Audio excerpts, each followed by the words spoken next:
Je ne serai d'accord avec cette suspension jusque dans ma tombe. On parle d'abus sexuels, on parle de viol. L'honneur et la dignité des personnes sont en jeu. Moi, je demande à la Fédération guinéenne de football de me mettre en procès avec les victimes. Je pense que c'est une question d'honneur, c'est une question de dignité, c'est une question d'avenir et c'est une question de futur. Moi, je pense que je vais prendre, disons, le taureau par les cornes, incidenter le problème, aller en procès. Et si la fédération a raison avec des enquêtes, des preuves irréfutables, moi je suis prêt à répondre de ces forfaitures-là. Si c'est 20 ans d'emprisonnement ou mourir en prison, je le préfère que de voir ma dignité souillée. Honnêtement, je ne peux pas dire ce qui se passe réellement parce que la fédération elle-même, elle ne sait pas ce qui se passe. Et moi, j'ai été appelé un vendredi pour qu'on me remette ma lettre de suspension. Et quand je suis allé, la seule question que j'ai eu à poser, je leur ai demandé est-ce qu'il y a une victime, une plaignante par rapport à cet abus sexuel. Et M. Kaba m'a dit, m'a fait savoir que c'est des témoignages. Et jusqu'à maintenant, on est derrière leurs témoignages. Ils disent que les enquêtes sont en cours. Mais moi, je pense que c'est juste pour salir, suer la dignité et l'honneur d'une personne qui a tant donné pour le football guinéen, qui a servi le football guinéen au plus haut niveau. Et je pense que je suis prêt à me défendre au prix de ma vie pour rétablir ma dignité et mon honneur. Je ne serai d'accord avec cette suspension jusque dans ma tombe parce que je ne me reproche de rien. Et moi, je pense que pour une fois, on doit être très sérieux dans ce que nous faisons. Et d'abord, je sais qu'au niveau de la fédération, suivant ou selon nos statuts, il y a une commission éthique et normes qui doit siéger pour des cas de figure. Mais moi, je ne peux pas comprendre que c'est des individus, des personnes qui s'asseyent à deux, qui pensent que tel ou tel est mêlé à tel ou tel acte. Et moi, je pense que je suis très déçu. Aujourd'hui, ils disent que, selon la lettre de suspension, que c'est des abus sur les académiciens de Nongo. Mais c'est très simple. Les académiciens, elles étaient au nombre de 25. Moi, j'ai eu une équipe de U17 en 2024 au nombre de 26, où j'ai voyagé avec 17. Dans l'équipe A, où j'étais deuxième assistant, elles étaient au nombre de 25. Voilà les trois catégories presque de filles sur qui on peut nous accuser, évidemment. Mais moi, je ne peux pas comprendre que c'est des individus dans l'anonymat qui viennent témoigner à l'absence de la victime, à l'absence des plaignantes, qui disent « je pense, je crois, on pense que tel sort avec tel ». On parle d'abus sexuels, on parle de viol. L'honneur et la dignité des personnes sont en jeu. Moi, je demande à la Fédération guinéenne de football de me mettre en procès avec les victimes, celles qui ont été abusées sexuellement par moi.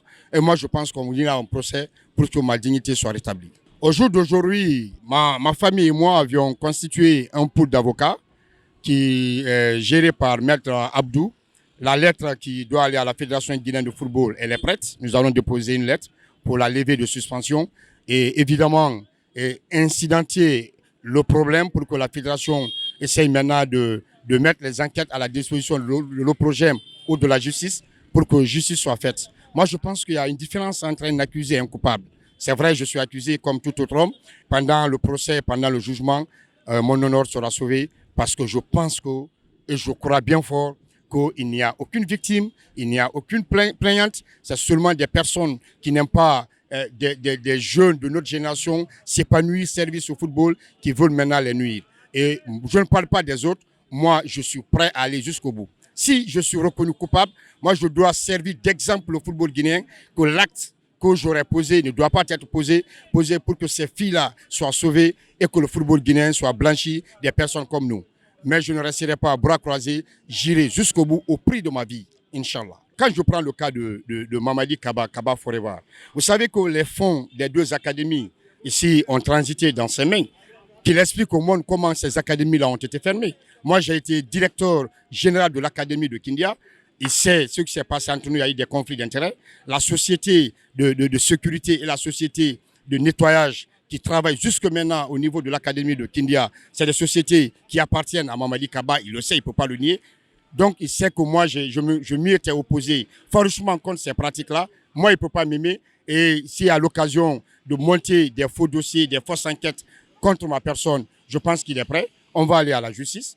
La plaignante, la victime, sortira les preuves qui attestent que j'ai abusé d'elle, ou bien et j'ai fait tel ou tel acte. Mais moi, je le dis ici, si une seule fille des 3 listes, parce que j'ai la liste des U17 composée de 26 joueuses, j'ai la liste des 25 joueuses des académiciens qui étaient à Nongo et j'ai la liste des 25 joueuses qui ont constitué l'équipe première. Si une d'entre elles sort avec des preuves pour dire que Coach Kareka Sekou Djibril Kamara a abusé de moi pour avoir des faveurs dans l'équipe nationale, je vais répondre de mes forfaitures, de mes erreurs, de mes fautes et j'irai en prison dans ce cas. Je pense que c'est une question d'honneur, c'est une question de dignité, c'est une question d'avenir et c'est une question de futur.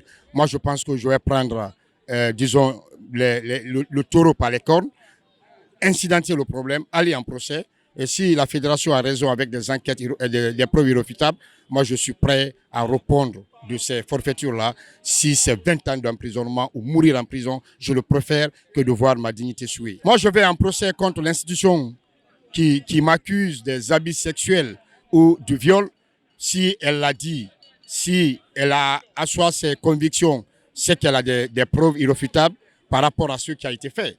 Et moi je viendrai voir quelles sont les preuves qui sont contre moi. Est-ce que c'est des preuves qui sont réelles ou montées de toutes pièces parce que nous sommes en Guinée?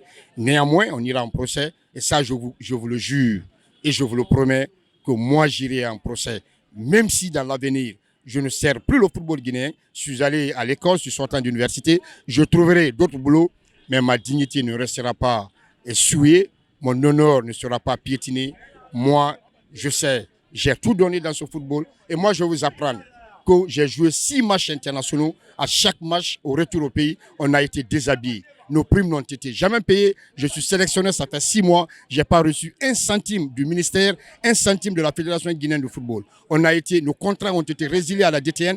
On est revenu prendre des clubs pour encore servir le football guinéen.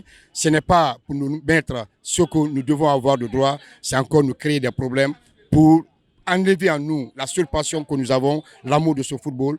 Moi, j'ai aimé ce football à bas âge. J'ai formé des joueurs qui ont représenté la Guinée à l'international, même dans ce championnat Ligue 1, Ligue 2. Quand vous enlevez mes joueurs dedans, ce n'est pas une trentaine, c'est plus d'une quarantaine. Donc, voir son honneur être souillé comme ça, moi, je ne me laisserai pas faire. J'ai les preuves qui attestent que tout ce qui a été dit contre moi est faux, parce que la preuve palpable ici, ça tourne autour des joueuses. Et j'attends une seule, qui va être capable d'aller porter plainte contre moi comme victime ou plaignante. Trop de rumeurs tournent des fois à la vérité. Il y a des filles qui ont reçu des fois 500 000, 1 million pour aller témoigner contre des personnes. Moi, c'est très bon de témoigner. Mais que ces témoins aussi se préparent. Si on les a assurés l'anonymat, ça, on leur a menti. Parce que quand il y a un cas de procès, le témoin qui a été responsable de notre suspension pourra venir à la barre témoigner au vu au su de tout le monde en apportant les preuves et en impliquant ainsi la victime ou la plaignante, Inch'Allah.